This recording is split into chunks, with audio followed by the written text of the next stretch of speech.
Hello everyone, ಇವತ್ತು ನಾವು egg puffs ಮಾಡೋದು ಹೆಂಗೆ ಅಂತ ತಿಳ್ಕೊಳ್ಳೋಣ. ಅದು ತುಂಬಾ ಸಿಂಪಲ್ ಆಗಿದೆ, ಈಸಿಯಾಗಿದೆ. ಮಕ್ಕಳಿಗೆ ಮನೇಲಿ ಮಾಡಿಕೊಡೋದ್ರಿಂದ ನಮಗೆ ಖುಷಿನೂ ಆಗುತ್ತೆ.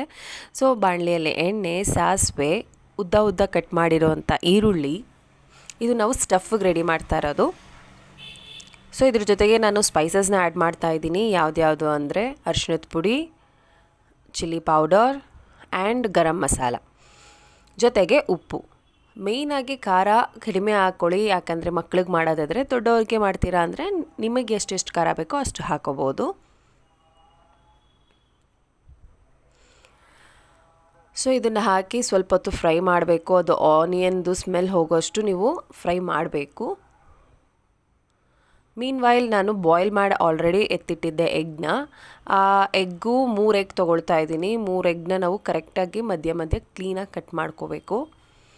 ಇಲ್ಲ ನಾನು ಫುಲ್ ಕಂಪ್ಲೀಟ್ ಎಗ್ ಹಾಕ್ತೀನಿ ಅನ್ನೋರು ಕೂಡ ಕಂಪ್ಲೀಟ್ ಎಗ್ನೇ ಒಳಗೆ ಸ್ಟಫಿಂಗ್ ಮಾಡ್ಬೋದು.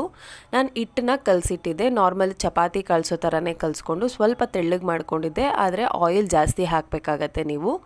ಸೊ ಇದು ಕೈಯಲ್ಲೇ ಲಟ್ಸೋ ಕಾರಣಕ್ಕೆ ಕ್ಲೀನಾಗಿ ಆಯಿಲ್ನ ಕೆಳಗೆ ಸ್ಪ್ರೆಡ್ ಮಾಡಿಬಿಟ್ಟು ಆಮೇಲೆ ಸ್ವಲ್ಪ ಹಿಟ್ಟನ್ನ ತೊಗೊಂಡು ಕೈಯಲ್ಲೇ ನಾನು ಸ್ಪ್ರೆಡ್ ಮಾಡ್ಕೊಳ್ತಾ ಇದ್ದೀನಿ. ಬಿಕಾಸ್ ಅದು ತುಂಬಾ ತೆಳ್ಳಗೆ ಮಿಕ್ಸ್ ಮಾಡಿದ್ವಿ.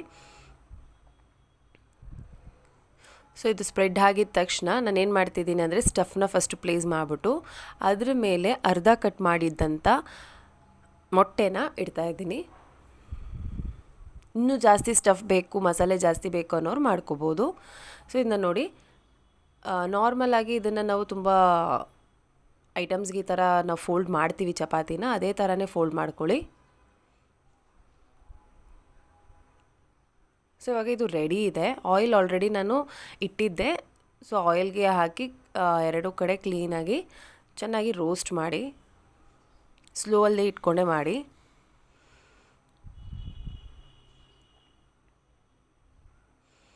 ಆಯಿಲ್ ಏನೋ ಅಷ್ಟೊಂದು ಎಳ್ಕೊಳ್ಳಲ್ಲ.